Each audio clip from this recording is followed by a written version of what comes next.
Hola. Hoy nos metemos de lleno en un tema complejo, la interacción entre el poder político y el conocimiento científico. Hola. Sí, vamos a ver cómo las decisiones políticas a veces pues acaban moldeando la ciencia y la tecnología. Exacto. Nos basamos en un informe bastante detallado sobre la geopolítica del conocimiento. Nos vamos a centrar sobre todo en Argentina, la situación actual, pero también mirando un poco a Estados Unidos para comparar, ¿no? Eso es. La idea es entender cómo se construyen las narrativas científicas y cuánto influye ahí la agenda política. Vale, vamos a desgranar esto. Empecemos por Argentina, que el informe pinta un panorama, bueno, complicado para 2024 en cuanto a financiación. Complicado es poco.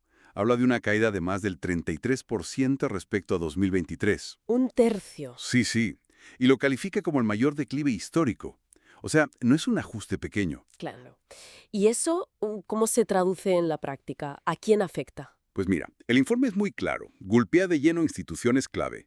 Hablamos del CONICET, que es el principal organismo de investigación, Ajá. las universidades nacionales, por supuesto, pero también la CENEA, la de energía atómica, el INTA para el agro, el INTI en industria, la CONOE en el tema espacial. O sea, todo el tejido científico-tecnológico importante. Prácticamente. Y además, se menciona el cierre de programas que eran vitales para infraestructura, como equipar ciencia y construir ciencia. Madre mía. ¿Y las consecuencias de esto? ¿Qué dice el informe, más allá de los números? Pues lo fascinante aquí, aunque suene un poco tétrico decirlo así, es el impacto tangible que describe. Vale. Habla de 1.055 empleos perdidos solo en CONICET a la fecha del informe. ¿1000 empleos? Sí. Y alerta de que se intensifica la fuga de cerebros, que cada vez es más difícil mantener las investigaciones en marcha. Claro, la gente se va. Exacto. Y el riesgo, que es lo más preocupante, es que se produzca un daño estructural, quizá irreversible, a la capacidad de innovar del país y a su posición científica global. Y sugiere que no es casual, ¿no? Que hay una decisión detrás. El informe lo conecta con un cambio deliberado en las prioridades del gobierno, sí. Y en medio de todo esto, mencionas la ley Bases. El informe la señala como algo Crucial. crucial y potencialmente transformador, para bien o para mal, claro. ¿Qué poderes específicos daría esa ley al Ejecutivo? Pues según el análisis, son poderes muy amplios. Podría modificar estructuras, competencias, incluso disolver organismos públicos directamente. Solmer. ¿Como cuáles? Da ejemplos muy sensibles. La agencia I+D+I, que es la que promueve la innovación, Ajá. el INTI, el Instituto Nacional de Tecnología Industrial, o fíjate, hasta el Banco Nacional de Datos Genéticos. El Banco de Datos Genéticos. Vaya. Sí. Y también permitiría transformar empresas estatales con un fuerte componente tecnológico. ARSAT en satélites, FADEA en aviones, BENC en cohetes. Entiendo. El riesgo es perder autonomía científica, ¿no? Quedarse aislado. Ese es el riesgo subyacente que apunta el informe, sí. Una pérdida de autonomía y un posible aislamiento si se centraliza demasiado el control o directamente se desmantelan capacidades construidas durante años. Claro. Y esta tensión, esta lucha entre política y ciencia, bueno, no es solo cosa de Argentina. El informe mira también a Estados Unidos. Así es, traza paralelismos interesantes. ¿Qué ejemplos concretos de Estados Unidos menciona? Pues recuerda, por ejemplo, los recortes que se propusieron o se hicieron durante la administración Trump a entidades como los NIH. Los Institutos Nacionales de Salud, sí. Gigantes. Exacto, la gran agencia de investigación biomédica. Y también a la NSF, la Fundación Nacional de Ciencias. Vale. Y más allá de los recortes, influencia en la agenda. También. Señala cómo las prioridades políticas intentaron influir, pues, restando importancia a investigaciones sobre cambio climático, por ejemplo, Ujú. o a iniciativas de diversidad, equidad e inclusión, las famosas DEI, y en algunos casos limitando cómo y cuándo los científicos podían comunicar sus hallazgos al público. Entiendo. Y esto nos lleva a un concepto que el informe explora a fondo, que es el de silenciar la ciencia. Silenciar la ciencia suena fuerte. Lo es. Se basa en trabajos como los del Silencing Science Tracker que documentan esto.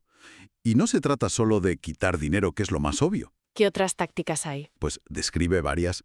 censura gubernamental directa, como quitar información incómoda, por ejemplo sobre clima, de las webs oficiales. Ya. Reorganizaciones de personal para quitar de en medio a expertos molestos, obstaculizar proyectos de investigación concretos, o presentar los datos científicos de forma sesgada. Manipulación, vamos. En esencia, sí.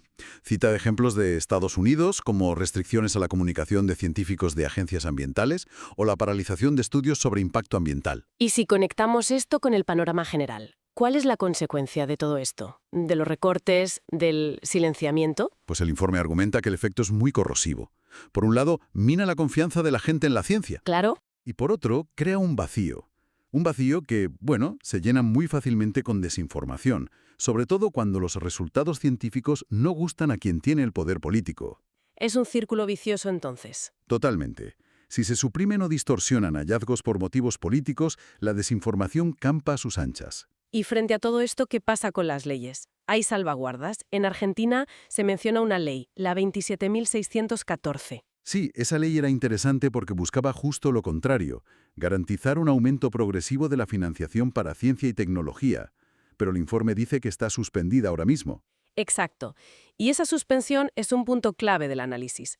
Genera debates constitucionales importantes allí. ¿Sobre qué exactamente? Pues sobre las obligaciones que tiene el Estado de promover la ciencia, según su Constitución, y sobre hasta dónde puede llegar el Poder Ejecutivo para, digamos, dejar sin efecto una ley aprobada por el Congreso. Entiendo. O sea que tener leyes es importante, pero no siempre es suficiente. Ahí está la clave. Los marcos legales robustos son fundamentales, claro, para proteger la independencia científica, asegurar financiación estable y transparente, pero este caso ilustra su vulnerabilidad. La realidad demuestra que se pueden sortear o suspender. Entonces, ¿qué significa todo esto? Lo que parece emerger de este análisis, tanto en Argentina como viendo los ejemplos de US, es una tensión constante, ¿no? Una tensión universal, diría yo. Entre las agendas políticas, que a menudo miran a corto plazo, a la próxima elección, y la necesidad de proteger la integridad, la autonomía y sobre todo la continuidad de la ciencia, que es una carrera de fondo, exactamente. Es una visión a largo plazo frente a urgencias políticas inmediatas.